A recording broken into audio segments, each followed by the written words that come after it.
Good evening, all. As you know, I am a fan both of science fiction and of science fiction comedies.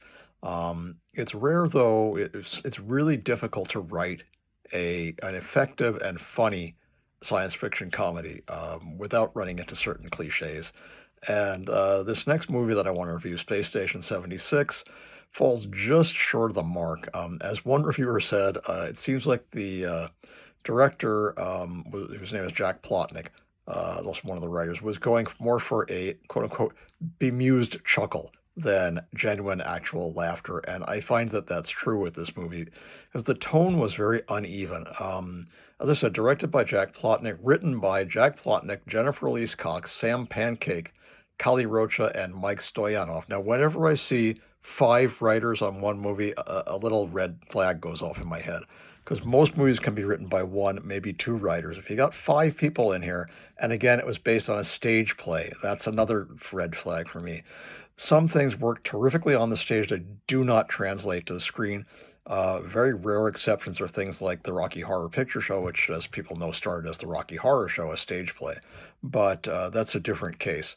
Anyway, it stars Patrick Wilson as a guy named Captain Glenn, Liv Tyler as a character named Jennifer Marlowe. Whether that's a nod to the character in Jessica Marlowe, I'm sorry. Whether that's a nod to the character in WKRP, I'm not sure. Matt Bomer is a guy named Ted, who's kind of a doofus. Marisa Coughlin, who is basically a bitch, very self-centered person. Um, Kylie Rogers is her daughter.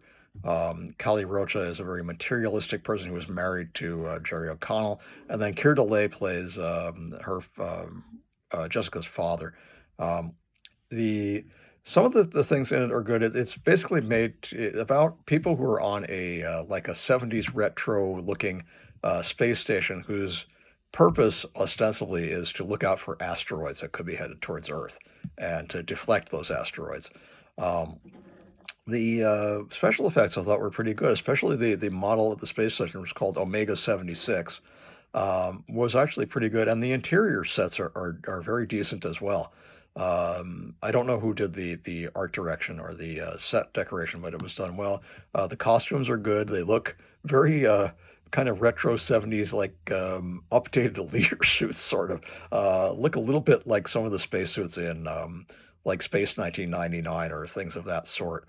Um, anyway, this character of Jessica Marlowe arrives on the ship because the ship's second in command or co-pilot left, and as we find out later, the reason that he left is that he was having a gay affair with the captain, and the captain is a closeted gay man and would not. Matthew Morrison plays that character Daniel, would not admit to himself and that he was gay and was very kind of upset with him.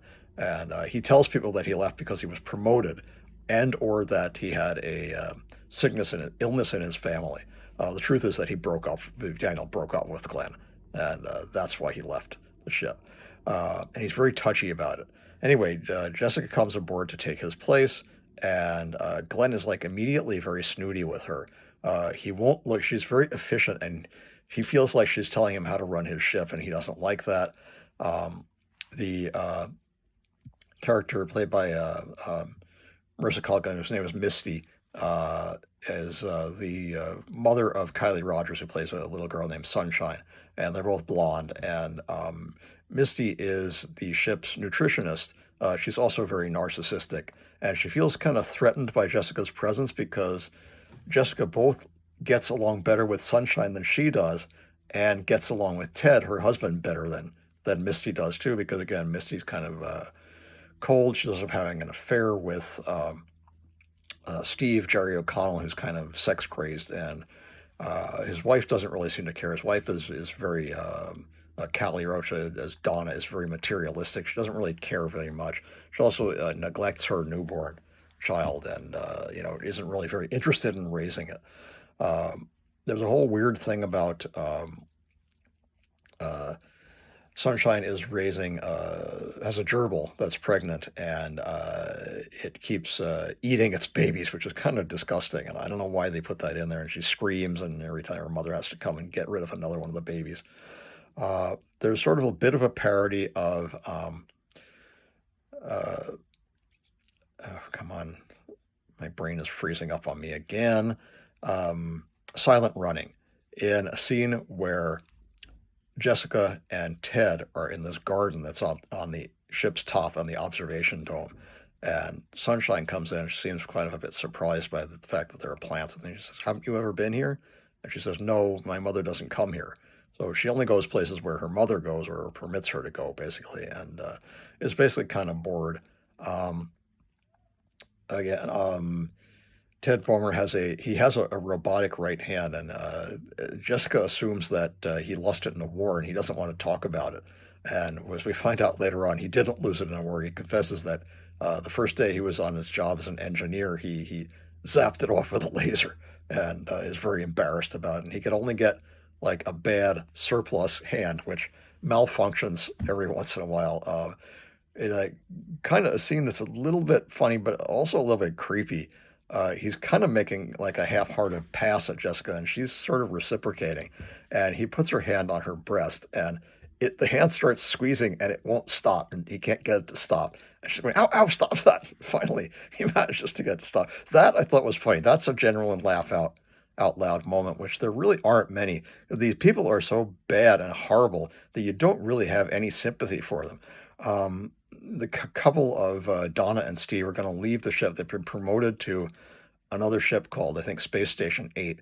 And Donna is ecstatic because Space Station 8 has a mall, and they've got fashion and shopping and jewelry, and that's more important to her than the fact that she was doing an important job of trying to help deflect asteroids on Space Station Omega 76. Um,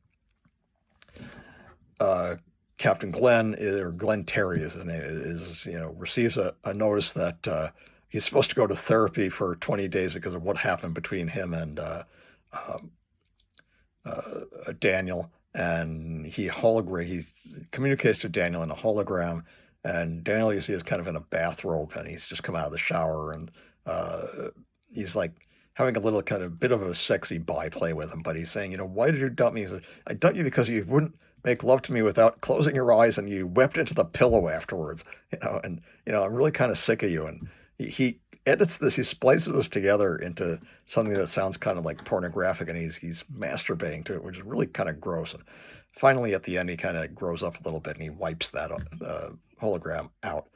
There's a funny Michael Stoyanov plays a robot called Dr. Bot, which is this little toy robot that's like 6 inches high, and it spits out, pre-programmed platitudes and dispenses Valium to basically anybody who has a session with it.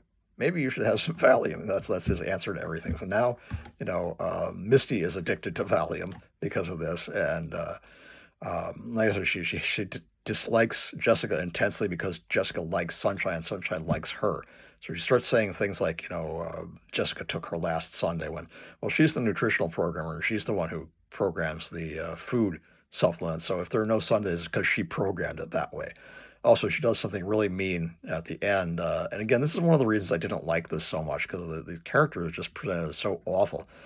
She gets Jessica got her a cryonically frozen Yorkshire Terrier puppy, and she won't let Sunshine unfreeze it, keeps it in a block of ice in the freezer because she, Misty, is allergic to dogs. But she tells her it's because Jessica's allergic to dogs, that she got her the puppy. And that's really mean, I thought. There's a Christmas party at the end, and like I said, the Donna and Steve are going to leave, so they're packed all their stuff on a shuttle. But they have Steve's mother is cryonically frozen, and she's in kind of like a thing that looks like a modern kind of a wheelchair, but it's fully enclosed, and that I thought was just weird. They reported it in as just like a it's just kind of a clumsy gag that doesn't really make a whole heck of a lot of sense why they did that. But anyway, they got all their stuff. And they're saying that she won't fit, so they're going to have to send her on a separate shuttle with all his sporting goods. and he's like upset, but he says, "Oh, okay." You know, they stay on board to attend this Christmas party. Everybody's getting drunk and acting kind of weird. Captain Glenn doesn't want to be there and is about to leave, and then Misty, who's like completely plots. She's an alcoholic too, and is fooling around. Like I said, was fooling around with Jerry O'Connell. She's not really that fond of Ted. She basically tells him, "I only keep you around because of Sunshine," and says, let's play I've Got a Secret," and uh, they're all like hesitant. They don't really want to do it. She says, "I'll tell you my secret. I've never had an orgasm," and that's kind of mean. And then uh, Jessica says, that Glenn has a secret. And says, well, what is it? Tell us the secret. And he says, why don't you just tell them, Glenn? Tell them. He says, what? What? She says, tell them you're gay. You're a gay man. And he says, no, that's not true. And, the robot repeats, you're gay. You're a gay man, because it recorded her voice. Then, things just start getting weird. And because they're having this big argument, then Captain Glenn had put the ship on autopilot to attend this party. Nobody notices that there's a big asteroid headed right for them. And it hits the ship, it scratches part of it, doesn't really destroy it, but it smashes the shuttle that was going to take Donna and Steve away. So now and all their stuff goes floating away off into space. And the last scene you see is Sunshine turns the gravity off, and she's staring at the fragments of the meteorite as it goes past the window, which doesn't make a whole heck of a lot of sense. There's also like a lot of like 70s music is playing disco songs and things that don't really make a whole heck of a lot of sense and didn't really add anything to the plot, I thought. Overall, I'd give this a rating of about a C minus. It's well-meaning, and as I said, some of the sets are good, the costumes are good, the Liv Tyler's very good. A lot of the other actors are kind of eh. Marisa Coughlin was good as Misty. Kylie Rogers is only eh as Donnie. You don't really feel a lot for her. Jerry O'Connell is good as he always is. But overall, like I said, it's hard to make a decent. They call this a parody, but it's not really a parody of much. It's like a parody of 1970s dystopian science fiction movies like Silent Running, and there really weren't that many space movies from that series. But a little bit of Star Trek, and that it's kind of idealistic. But and the outfits look a little bit like some of the ones in Logan's Run, that kind of thing. But it doesn't really land. Unlike movies, even like John Carpenter's Dark Star, which was just a broad parody of science fiction in general, but more specifically, it was a parody of 2001: A Space Odyssey. That works because they targeted specific things, like the bombs who talk are obviously a parody of HAL 9000, and their logic sequence is somewhat like what happens to HAL. They get they go off track, and the characters are all goofy and wacky, but they're sympathetic, and that's what's different here. There are, other than Jessica, played by Liv Tyler, there are no sympathetic characters, and Ted a little bit, but Ted's also kind of a doofus and a klutz. It's hard to really see him as being an effective engineer, and also, he comes off as a bit emasculated by Misty, which doesn't really make the character very sympathetic. If you're going to do a science fiction parody, you should have characters who are sympathetic, or at least one or two that you can say, "Oh, I understand what's going on with this character." These people are all mean and venal and nasty, and like I said, with the exception of Jessica, who's a bit naive, if there's any fault with her, then you don't really have anybody to root for because they're all so awful. Maybe that was the point, but again, I can't really recommend it. It was interesting, but not a great movie. Again, Space Station 76 from 2014, which was direct to video. Probably why I never saw it.